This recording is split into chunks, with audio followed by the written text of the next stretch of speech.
আজকে আমরা আলোচনা করব শব্দের মধ্যে জফলার উচ্চারণ, অর্থাৎ শব্দের মধ্যে কোন স্থানে জফলাটা কী রূপে উচ্চারিত হবে সেই সম্পর্কিত আলোচনা।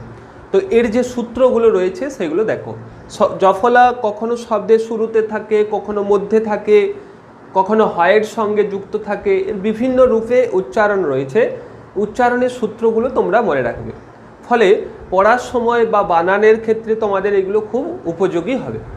তো দেখো, শব্দের শুরুতেই প্রথম সূত্র দেখো, শব্দের শুরুতেই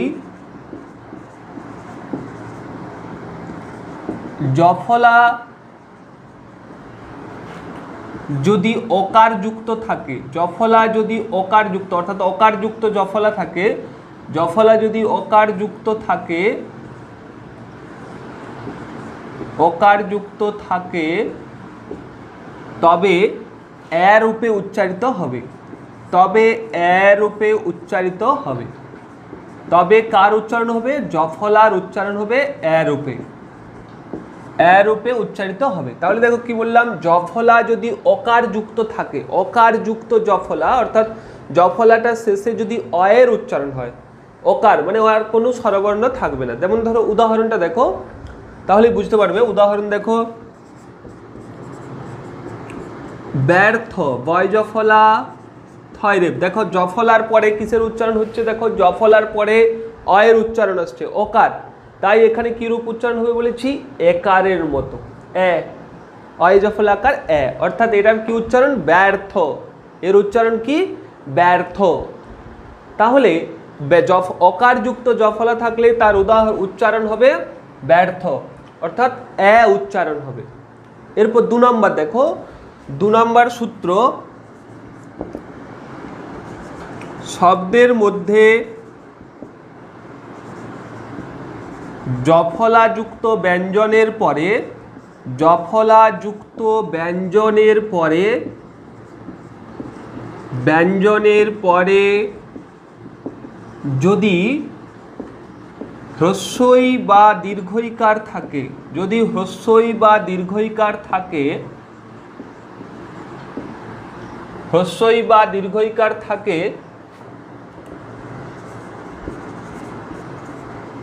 তাহলে উচ্চারণ হবে এ। তাহলে উচ্চারণ হবে কিসের মতো? এর মতো।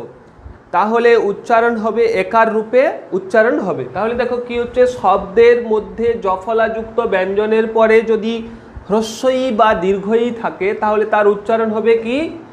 একারের মতো।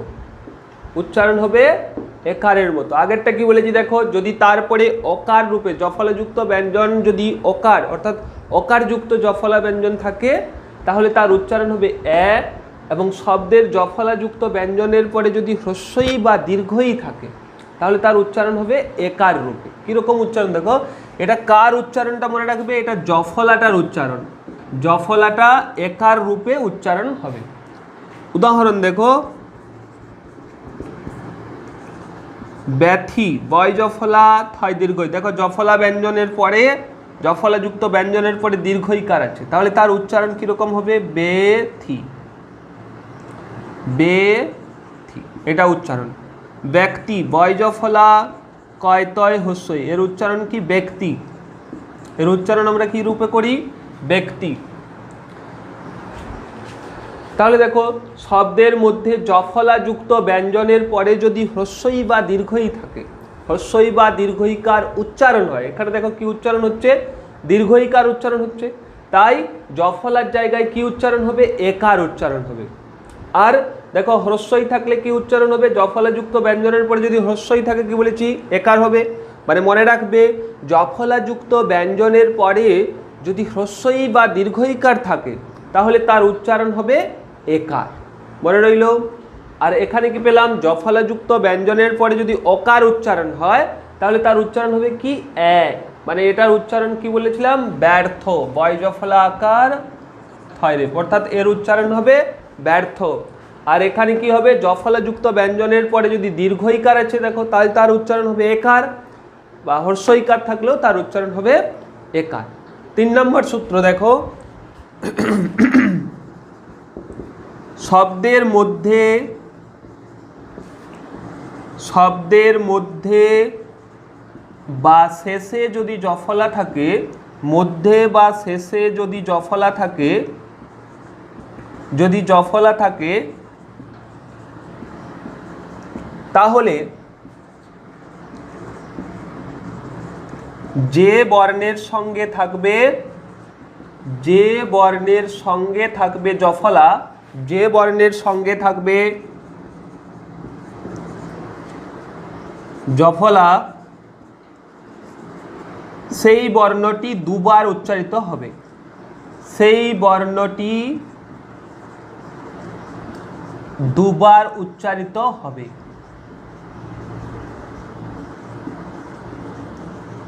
সেই বর্ণটি দুবার উচ্চারিত হবে। তাহলে উদাহরণটা দেখলে তোমরা পরিষ্কার বুঝতে পারবে। শব্দের মধ্যে বা শেষে যদি জফলা থাকে, কি মনে রাখবে, শব্দের মধ্যে বা শেষে যদি জফলা থাকে তাহলে যে বর্ণটার সঙ্গে জফলাটা যুক্ত আছে, যে বর্ণটার সঙ্গে জফলাটা যুক্ত আছে সেই বর্ণটা দুবার উচ্চারিত হবে। এটা মনে রাখবে। যেমন দেখো, উদাহরণ দেখো, অদ্য, অ দয় জফলা, দেখো এটা শব্দের শেষে জফলা আছে, তাহলে তার উচ্চারণ কি হবে? অদ্য, দুটো দ হচ্ছে, দেখো অদ্য। বিদ্যা, বিদ্যা, দেখো শব্দের শেষে জফলা আছে, তাই এর উচ্চারণ কিরকম হবে? বিদ্যা, দুটো দ, বিদ্যা, বিদ্যা।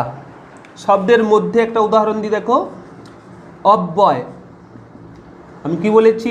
দেখো জফলা কার সঙ্গে যুক্ত আছে? বয়ের সঙ্গে যুক্ত আছে, তাহলে বয়টা দুবার উচ্চারণ হবে, কি হবে? অব্যয়, অব্যয়। কি উচ্চারণ হলো? অব্যয়।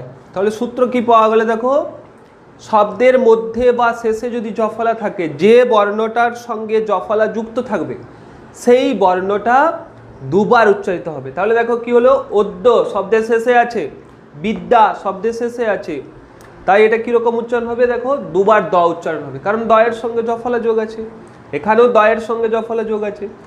আবার এখানে দেখো কার সঙ্গে আছে? অব্যয়, বয়ের সঙ্গে আছে, তাই বটা দুবার উচ্চারণ হচ্ছে। তাই এইবার তোমরা যখন পড়বে, যখন জফলা যুক্ত শব্দ পাবে ঠিক এই সূত্র অনুসারে তোমরা পড়বে, তাহলে সঠিকভাবে পাঠ করতে পারবে। এইগুলো হলো নিয়ম। এরপর পরের নিয়মটা দেখো। এরপর 4 নাম্বার দেখো, শব্দের শুরুতেই জফলাযুক্ত ব্যঞ্জনের সঙ্গে, শব্দের শুরুতেই জফলাযুক্ত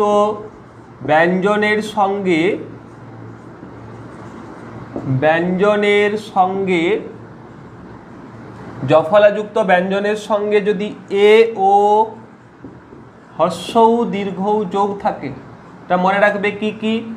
এ ও হ্রস্ব উ দীর্ঘ, পরপর মনে রাখবে। এ ও হ্রস্ব উ দীর্ঘ উকার যোগ থাকে, দীর্ঘ উকার যোগ থাকে, তাহলে জফলার উচ্চারণ হয় না, তাহলে জফলার উচ্চারণ হয় না, উচ্চারণ হয় না। তাহলে দেখো কি পেলে? জফলা যদি শব্দের শুরুতেই জফলা যদি এ ও হ্রস্ব উ দীর্ঘ উকারের সঙ্গে যুক্ত থাকে তাহলে জফলার কোনো উচ্চারণ হয় না। কি পেলে? জফলা যদি শব্দের শুরুতেই এ ও এবং হ্রস্ব উ দীর্ঘ উকারের সঙ্গে যুক্ত থাকে, অর্থাৎ জফলার সঙ্গে এ ও হ্রস্ব উ দীর্ঘ উকার যুক্ত থাকে, তাহলে জফলার কোনো উচ্চারণ হয় না। এর উদাহরণ দেখো, যেমন শুরুতে কি আছে? এ ও বলেছি, এ দিয়ে দেখো, এ দিয়ে ধেয়, ধয় জফলা একার অন্তস্থ অ, দেখো এর উচ্চারণ কিরকম হচ্ছে? দেখো ধয় একার অন্তস্থ ধেয়, এর উচ্চারণ কিরকম হচ্ছে? দেখো ধেয়, একার যুক্ত জফলার সঙ্গে একার যোগ আছে, দেখো জফলা যুক্ত ব্যঞ্জনের সঙ্গে একার যোগ আছে, তাই তার উচ্চারণ কিরকম হবে? দেখে বলেছি জফলার কোনো উচ্চারণ থাকবে না। কি উচ্চারণ হচ্ছে? একার, ধেয়, একারের মতোই উচ্চারণ হচ্ছে, অর্থাৎ এখানে যদি জফলা নাও থাকে তাও কিন্তু উচ্চারণের কোনো পরিবর্তন হবে না, কিন্তু বানানোর সময় দিতে হবে।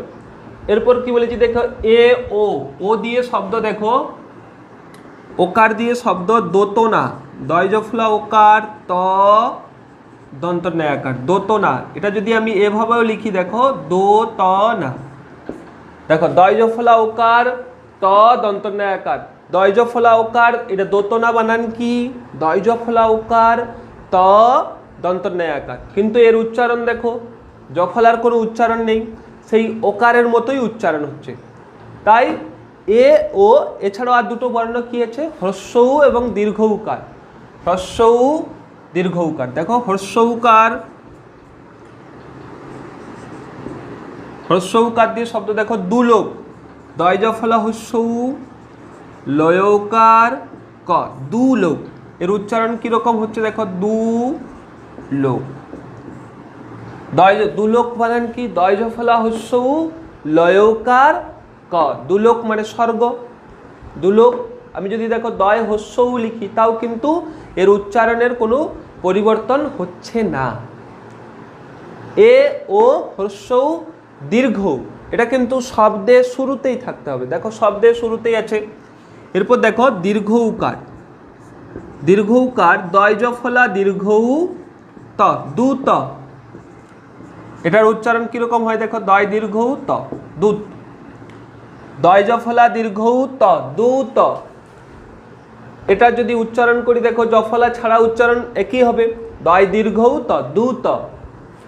অর্থাৎ এই বানানগুলোতে যে জফলা হয় এগুলো সেগুলো যদি শব্দের শুরুতেই যদি জফলাযুক্ত ব্যঞ্জনের সঙ্গে এ ও হ্রস্ব উ দীর্ঘ, এটা মনে রাখবে এ ও হ্রস্ব উ দীর্ঘ এগুলোর সঙ্গে যদি জফলা যোগ থাকে তাহলে জফলার কোনো উচ্চারণ হয় না। দেখো এই উচ্চারণগুলোতে এইগুলো হচ্ছে উচ্চারণ, এইগুলোতে দেখো জফলার কোনো উচ্চারণ নেই, কিন্তু বানানের সময় লিখতে হবে।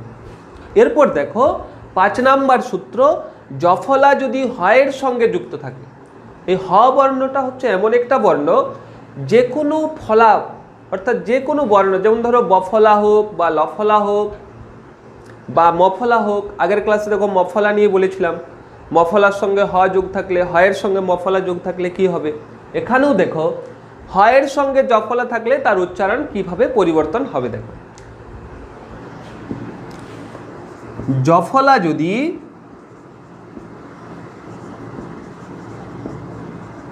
হয়ের সঙ্গে যুক্ত থাকে, হয়ের সঙ্গে যুক্ত থাকে